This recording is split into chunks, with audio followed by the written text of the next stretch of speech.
సామాజిక విప్లవకారుడు సర్వాయి పాపన్న. సామాజిక విప్లవకారుడు సర్వాయి పాపన్న గురించి తెలుసుకుందాం.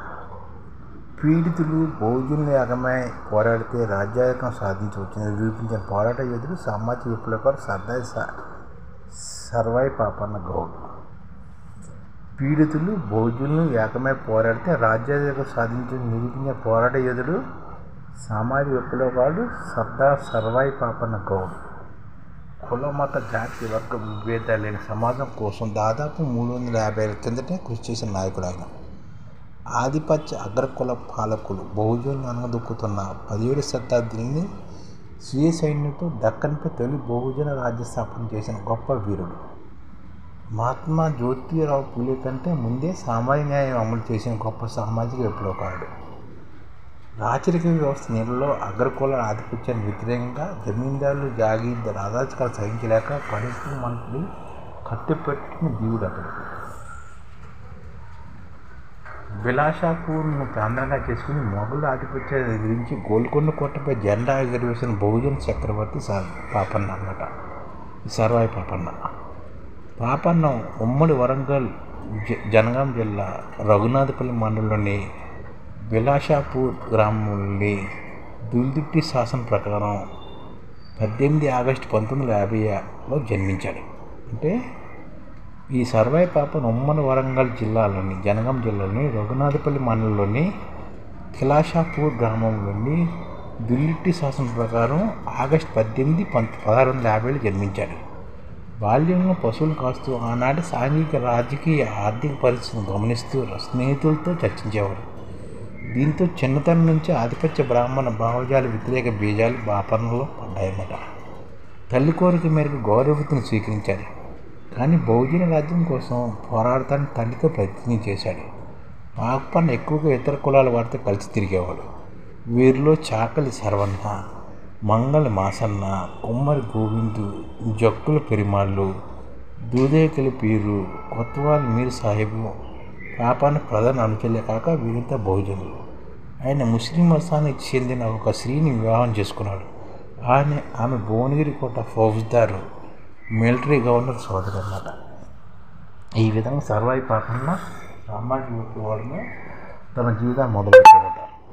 తెలంగాణలోని మొఘల్ రాజుల ఆధిపత్యాన్ని అంతం చేయాలని తాబేదారులు, జమీందారులు, జాగీర్దారులు, దొరలు భూస్వాములు చేసే దురాఘాతం గమనించి బానిసత్వ విముక్తి కల్పించాలని గోల్కొండ కోటపై బహుజనుల జెండా ఎగురవేయాలని నిర్ణయించాడు. పాపన్నకు ఎలాంటి వారసత్వ నాయకత్వం కానీ, ధనం కానీ, అధికారం కానీ లేవు. 12,000 మంది గొరిల్లా సైన్యాన్ని, 3,000 మందితో పదాతి దళాలు, 500 మందితో రక్షక దళాలను ఏర్పాటు చేసుకున్నాడు సర్వాయి పాపన్న. దళిత గిరిజనులను చాదిసి వారికి యుద్ధ విజయం నేర్పాడు. మొఘలు సైన్యంపై తన సైన్యంతో దాడి చేసి తన సొంత ఊరు బిలాషాపూర్ని రాజధానిగా చేసుకుని 1670లో సర్వాయిపేటలో తన రాజ్యాన్ని స్థాపించాడు. ఛత్రపతి శివాజీ సమకాలికుడు పాపన్న. ముస్లిం పాలకుల అంతానికి మహారాష్ట్ర శివాజీ ఎలాగైతే పోరాడాడో పాపన్న కూడా తెలంగాణలో మొఘల్ పాలన అంతానికి పోరాడాడు. 1687, 1724 మధ్య తూర్పు మొఘల్ చక్ర ఔరంగజేబు సైన్యానికి వ్యతిరేకంగా ఉద్యమించాడు. పాపన్న ఒక్కో ప్రాంతాన్ని ఆక్రమించి విజయదుర్గాలు, కోటలు 21 వరకు నిర్మించాడు.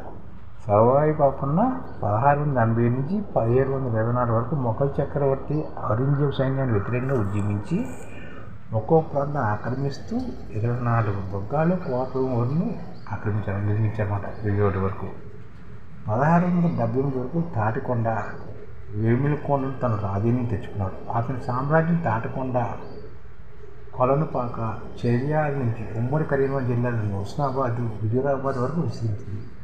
కనుచీమైన శత్రువులు కనిపెట్టేలా కోటలు నిర్మించారని చారిత్రకారుల విశ్లేషణ.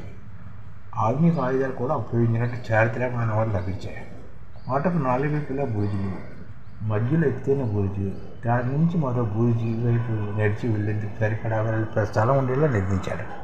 శత్రువులను ఎదుర్కొనేందుకు వీలైన కోట గోడలపై పట్టగోడలు, అనువైన రంధ్రాలు, ఈ కోట నుంచి బయటకు వెళ్ళేందుకు 3 సొరంగాలు, కోటలు శత్రువులు అంత చెప్పకుండా కట్టించాడు. 1705 మధ్యకాలంలో బిలాషాపురంలో మరొక దుర్గం నిర్మించారు. ఒక్కో మెట్టు ఎక్కుతూ చివరికి గోల్కొండ కోటను స్వాధీనపరుచుకున్నాడు. మొఘల్ రాజు పాపన్ పరాక్రమం గుర్తించి కోలుకొని ప్రభువుగా ప్రకటించారు. ఆయన 7 నెలల పాటు అధికారం చెలాయించాడు. పాపన్ ఆళ్ళకి బెంబులై తన భూస్వాములు మొఘలు తొత్తులై నిజాములు కుట్రలు పన్ని సైన్యాన్ని బలహీనపరిచి ప్రయత్నం చేస్తారు. ఒక సామాన్య గీత కార్మికుడు గోల్కొండ ప్రభువుగా ఉండడం గట్టని అగ్రకుల ఆధిపత్యాల వర్గాలు ఢిల్లీ బోజూర్ షాకు పాపన్నపై అసత్య ప్రచారం చేశారు. పాపన్న ప్రయత్నాన్ని ద్వంద్వ తిరుగుబాటుగా అభివర్ణించారు. అగ్రవర్ణ తీర్థకారులు దోపిడీ దొంగగా చిత్రీకరించారు. ఈ విషయాలను నమ్మిన ఢిల్లీ బోజూర్ షా పాపన్న సైన్యంపై దాడి చేసి 6 నెలలు పోరాడినట్లు సమాచారం. యుద్ధం జరుగుతున్న రోజులన్నీ 1710లో ఒకరోజు రాత్రి పాపన్న ఉద్యమద్రోహి చేత పట్టుబడినట్టు, కొద్ది రోజుల తర్వాత పాపన్న ఉరి తీసినట్టు మృతదేహాన్ని ముక్కలు చేసి తలను ఢిల్లీకి పంపారని చరిత్రకారులు రిచర్డ్స్ హనుమంతరావు తెలిపారు. చరిత్రకు వక్రించవచ్చు కానీ ప్రజల హృదయాలు సంపాదించుకున్న పాపన్న స్థానాన్ని ఎవరూ చెరపలేరు. మొఘల్ ప్రభుడు అరాచకాలను మత ఛాందస విధానం వ్యతిరేకంగా దాదాపు 20 ఏళ్ల పాటు పోరాడిన పోరాట యోధుడు, భోజన రాజ్య విస్తరణ కోరుగు నుండి గోల్కొండ వరకు కృషి చేసిన వీరుడు. ఆయన మన్నిన పాపన్న చరిత్రను వీరగాథగా జానపద కళారూపాలుగా ఊరువారే చెబుతారు. పాపన్న ఆయుధ శాతం పాల్పంచడమే ఆయనకు మనం ఇచ్చే నిజమైన నివాళి. ఈ విధంగా సర్దార్ పాపన్న గోల్కొండ కోటను దాదాపు 1 సంవత్సరం పాటు ఏలాడనమాట. ఈ ఛానల్ ముఖ్య ఉద్దేశం ఏంటంటే, మన తెలుగు రాష్ట్రాల్లో 1 కోటి మందికి సంఘటిత రంగాల్లో ఏ విధంగా ఉద్యోగాలు ఇవ్వవచ్చు, కనీస నెల జీతం 30,000 వరకు ఏ విధంగా ఇవ్వవచ్చు, ఏ విధంగా చేస్తే ఉద్యోగాలు సృష్టించబడతాయో వివరిస్తూ ఈ ఛానల్ వీడియోలు వస్తాయి. అలాంటి వీడియోలు మీకు కావాలంటే మన ఐడిఎఫ్ భాస్కర్ ఛానల్ని సబ్స్క్రైబ్ చేసుకోండి. ఐడిఎఫ్ అంటే ఇండియన్ డెవలప్మెంట్ ఫోర్స్. ఈ వీడియోలు చూసిన తర్వాత మీకు నచ్చితే లైక్ చేయండి, మీ ఫ్యామిలీ మెంబర్స్కి షేర్ చేయండి, మరియు మీ ఫ్రెండ్స్కి షేర్ చేయండి. Thank you. నమస్కారం.